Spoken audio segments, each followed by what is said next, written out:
Եկեղեցու սուրբ հայրերն ասում են, որ Քրիստոս եկավ ժամանակի լրումին։ Երբ եկավ։ Ըստ որոշ ավանդության Ադամի դրախտից վտարվելուց հետո 5500 տարի հետո Քրիստոս եկավ ու մարդեղացավ, աշխարհ եկավ։ 6-րդ տարի։ 6-րդ տարը ո՞րն է։ 6-րդ օրը արարչության։ Չէ՞, ըստ Ադամն էլ 6-րդ օրը ստեղծեց, Քրիստոսն էլ 6-րդ տարին 5500 տարի հետո Ադամի դրախտից վտարվելուց հետո եկավ աշխարհ մարմին առավ։ Սա ժամանակային իմաստով, բայց նաև մարդկության գիտակցության իմաստով Քրիստոս լրումին եկավ, ժամանակների լրումին եկավ։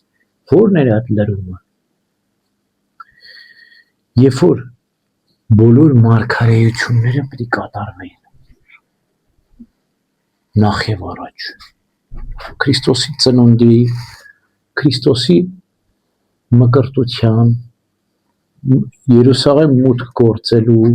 խաչելության, հարության մասին բազմաթիվ մարգարեություններ կան։ Օրինակ Դանիել մարգարեն ժամով էլ է ասում, օրով էլ է ասում, թվով էլ է ասում, որ այսինչ մարգարեությունների լրումին կգա Քրիստոս։ Թվեր է ասում Դանիել մարգարեն։ Եվ այդ թվերը հաշվում են եկեղեցու սուրբ հայրերն ասում են, որ այսպես թվերով հաշվարկած Քրիստոս գալու։ Ուրեմն դարերով եւ հաշվարկներով եւ մարգարեություններով Քրիստոս եկավ ժամանակների լրումին։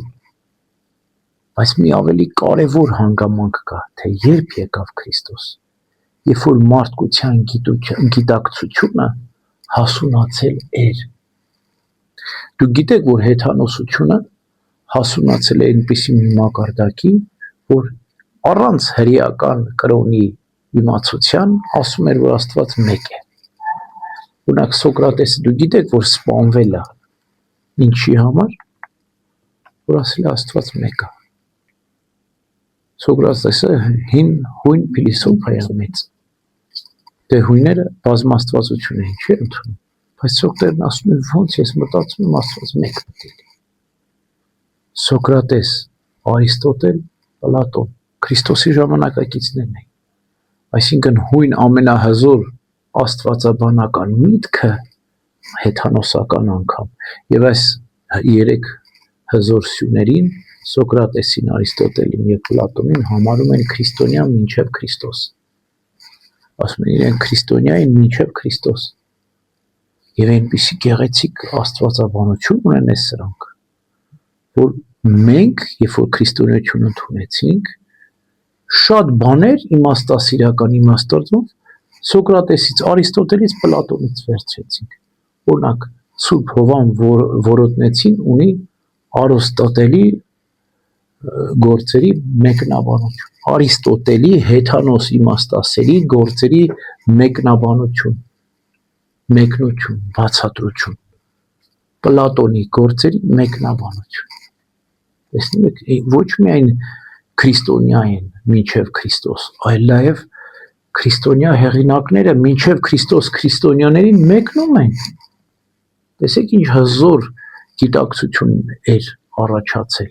Եվ այդ Պողոս առաքյալը գնում է Արիսպագոսում քարոզելու, ասում է, ես ձեզ նույնն եմ քարոզում։ Տեսեք Պողոս առաքյալն ինչ է ասում։ Ասում է, ձեր մեջ գտա մի մեհյան, որ ասում է գրված է անծանոթ Աստծուն։ Ես ձեզ նույնն եմ քարոզում։ Այսինքն Պողոս առաքյալն էր տեսնում, որ ինչքան պարարտ հող կա այստեղ, որքան է հասունացել եւ Քրիստոս ճիշտ ժամանակների լրումին եկավ։ Կատարվեցին մարգարեությունները, օրը ժամը, այսինքն 6-րդ տարին մարգարեությունների լրումին եւ ամենակարևորը մարդկության գիտակցության հասունացման, երբ որ Աստծո մարդեղության խորհրդին կհավատային։ Տեսեք հрьяաները, որ այդքան մարգարեությունները կատարվեցին, իրանք տեսան իրենց աչքով չհավատացին, բայց մի հատ կայթ գցեցին հեթանոսների մեջ ու միանգամից հավատացին։ Ուրեմն Հեթանոսները ավելի պատրաստ էին Քրիստոսին լսելու, բայց հрьяաները այդքան մեկ աստվածյան կրոն լինելով չլսեցին, չհավատացին, խաչեցին Քրիստոսին։ Ուրեմն ժամանակների լրումը իրականում հեթանոսների գիտակցության գալն էր, ճշմարիտ հավատքի գալն էր, սա է ժամանակների լրումը։